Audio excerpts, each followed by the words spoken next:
Alright, what is good, ladies and gentlemen, is the Master Ranker back again with another ranking, and today we are doing a ranking for the Knives Out franchise.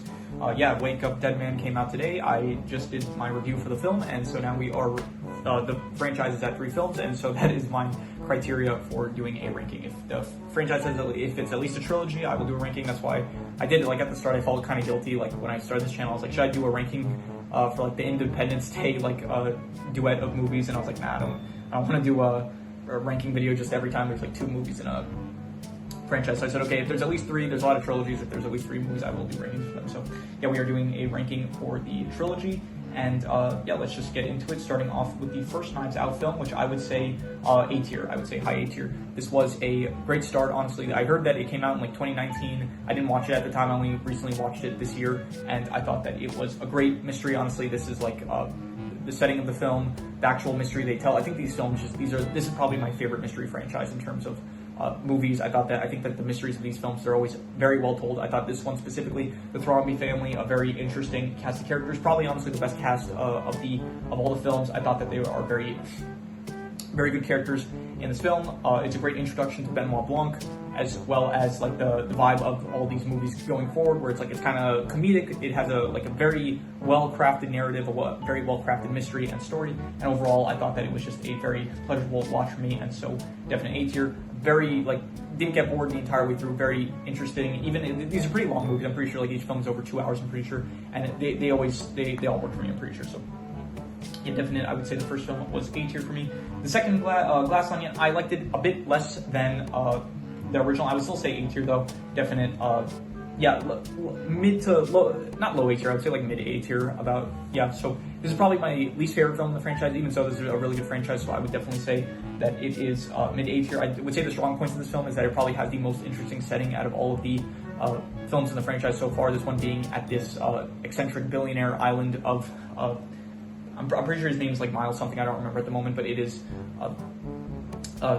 Edward something. I forgot the actor's name. This is really annoying every time that I forget their names, but I don't remember at the moment. Actually, I'll just look it up. I'm just gonna check here real quick. I don't know, doing this during recordings, but let me see here. Who plays Miles in Glass Onion here? This question should answer both of those questions at the same time. Let's see here. Edward Norton. Was it Miles? Yeah, Miles Braun. Miles Braun. Okay, got that right. So definitely very, very cool setting with the Glass Onion and stuff. I do think that the cast of characters as well, it's very good, and overall, this was another great mystery. I didn't think it was as I did like the non-linear. I do like the whole I don't think it's really non-linear storytelling. It's but basically you go through the entire film, and then when you get to the halfway mark, it's like they retell the entire film a second time, but with a different perspective this time, and new knowledge that you've obtained. So I think that was, I do appreciate that. In each of these films, they do have different storytelling techniques, and I thought that was a very good one for this film. I don't think it's as good as the original film. I like the original one a bit more, and I do think it is not as good as this newest one, but definitely I would say solid A tier film.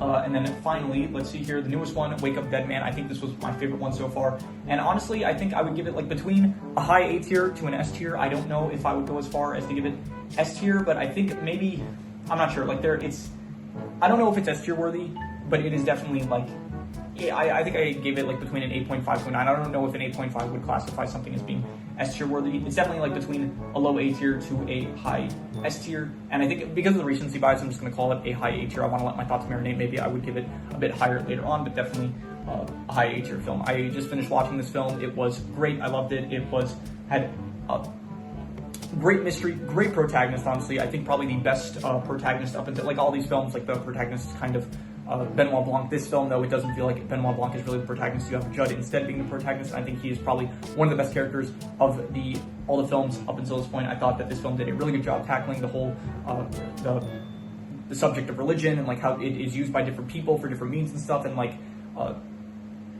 the importance of using religion correctly, and the ways that can be used for good, the ways that can be used for bad. So overall, I thought that the mystery, another very well-told mystery. I think one of the flaws of this one is that the cast of characters is probably the weakest out of any of the Knives Out films. Definitely not as good as the first one, and not as good as the second one either. There's a lot of characters in this, a lot of the suspects that just don't feel like they know each other too well enough, like they did in the first 2 films, where it's all these characters, all the suspects, they know each other, they have a history together. Where in this film, it just feels like they're people that are part of the same congregation, but they're not really they don't know know each other too well. They don't really talk to each other or interact too much. So there are a lot of characters that just feels like they are kind of sidelined in this film. A lot of suspects that just don't really appear too much throughout the film. But even so, just this was a very well told story. I liked Josh Brolin's character, Wicks, Benoit Blanc, Judd, even like the other character. Not Martha. Martha was in the first one. Martha is in this one. So Martha, Samson, like these are all like good characters, and I like their roles in the story. Even if like some of the other suspects are a bit lacking, I still thought this film was great. And yeah, really just the highlight of this one is the character of Judd. Honestly, it is just a very well told story. Once again, a very well crafted mystery, and just really good lead character to follow along to. So yeah, if I had to say something like the best thing about each film, I would say Glass Onion, definitely the setting. Knives Out, I would say probably like the side cast, yeah, for the original, and then for Wake Up Dead Man, it is the lead protagonist, I would say. So yeah, overall, this is like definitely an A-tier franchise. I think overall, I would give this franchise, I think probably an 8.5. I would say that this is an amazing franchise. Maybe even like I don't think I would give it a 9. I think 9 incredible. That's a bit generous, but yeah, I would definitely say that this is an 8.5. Franchise definitely amazing, and yeah, every tier in this franchise is A tier. I think maybe Wake Up Dead Man, if I let it marinate a bit longer, I maybe get S tier. For now, I'm just gonna give it a high A tier. So yeah, this is my ranking of the Knives Out movies. So yeah, that is pretty much all there is to it. So if you have any recommendations, any shows, movies, video game stories, anime, web series, anything you want me to review, rank, compare, rankings, it does not have to be media related. It could be anything. Leave it in the comments, and I will maybe possibly check it out. But with that said, that is pretty much all there is to it. So let's leave it at that.